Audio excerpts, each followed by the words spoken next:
نرمين، انا جبت لك وصفه جديده للبطاطس. 50 ولا 60 ولا 70 مرة جبت لك وصفه جديده للبطاطس. هتعمل ايه النهارده؟ هقول لك، انا كنت قاعد بتفرج على السوشيال ميديا كالعاده، ولقيت مروان وسهر، انت عارفاهم الاثنين، أيوة. عاملين وصفه بطاطس.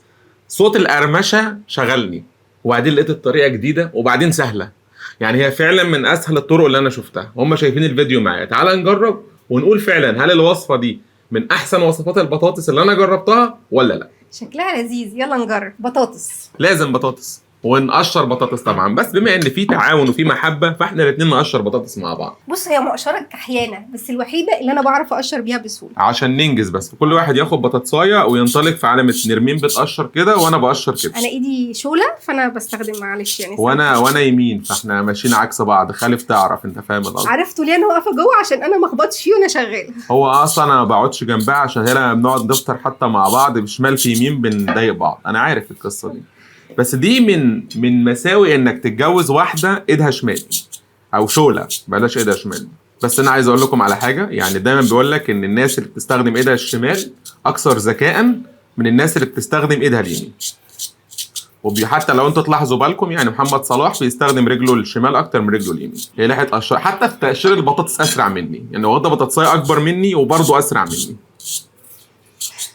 يا ابني فرق الخبره. هي البطاطسايه دي ليه فيها نقر كتير كده يا نرمين؟ معلش بقى، عمك ابو كراس المره دي بعتها لي منقره. ماشي. اعمل له ايه؟ منقره. هو اكيد مش هو اللي منقرها يعني، بس هي يعني غريبه قوي. عادي، لا هنشيلها بالسكينه. سيبها انا هعملها. انت كده هتبوظ منظرها، انا هعملها. بص انا عندي المنقره دي، بص بعملها ازاي اهي. بروح مقشراها كده. عشان تعرف ان الست دايما عندها حل لكل حاجه. احنا الرجاله اسهل حاجه عندنا نبوظها ونبقلظها كده. بص انا قشرت 2 وهو قشر 1. يا ريتها حتى اتقشرت زي الناس، يا ريتها. انت شايف انا شلفطتها ازاي؟ انت هتشيل ده انت كده تهدير موارد. بص طب ما دي بص بايظه من جوه. ماشي، ارمي. اكلكوا حاجه فيها حته مش حلوه؟ لا ازاي؟ انت نرمين لازم تعملي كل حاجه صح. انت سايب فيها حاجات يا عماد. ما هي نرمين الرجاله مش بتركز في التفاصيل. شيل بقى دول. ماشي. هنقطعهم وبعد كده نغسلهم. خلاص قطعنا البطاطس، هروح اشطفها وارجع لكم. وبعد ما غسلناها كويس طبعا هنديها سلقه خفيفه، وبعد كده نكمل مع بعض. هنحطها على النار من 7 ل 8 دقايق. وبعد ما سلقنا البطاطس طبعا هنحط لها معلقه نشا. البطاطس بتاعتنا مش مسلوقه قوي ومش مهريه قوي، مش مستويه قوي. لازم تكون ماسكه نفسها. هنجيب بقى معلقه نشا كبيره.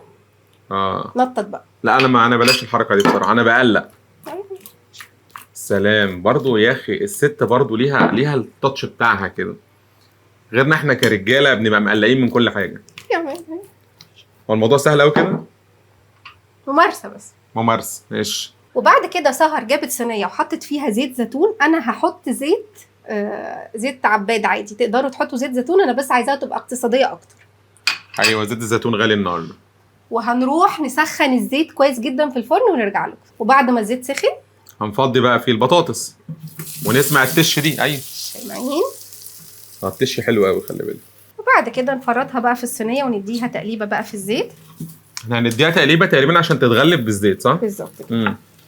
هنغلفها بالزيت كده. ايوه. خلي بالنا عشان الصينيه سخنه. هي اصلا شويه الفتفته اللي حواليها دي هيخلوها كريسبي جدا، يعني انا متفائله جدا للوصفه دي. انا كمان طبعا يعني ايه، انا ما رضيتش اكتر.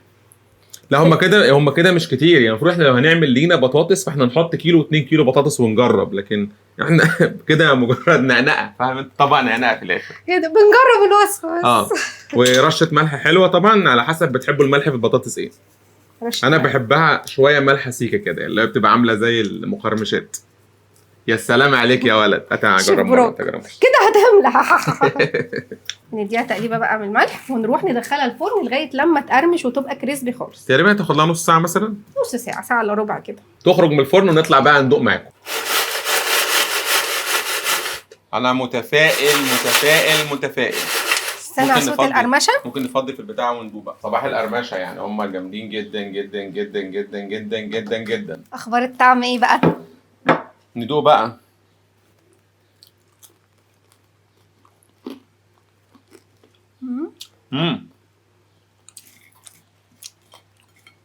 كريسبي. حلو قوي. كريسبي ومن جوه طريه قوي. فدي بطاطس مثاليه بالنسبه لي، بس هي ملح بس من غير اي توابل. حلو قوي. بس اخدت وقت طويل في الفرن، يعني هي ما اخدتش، خدت لها ساعه ونص مثلا. خدت لها مثلا لا اكتر، لا بتاع ساعه مثلا. خدت لها ساعه. اه. مم. بس انتوا عارفين شويه الفتافيت اللي نازلين من تحت دول قرمشوا جدا. سامعين الصوت؟ امم يعني الفتافيت دي احلى من البطاطس. بص دوق دي كده عندك. وصفه محببه الى قلبي وهنعتمدها.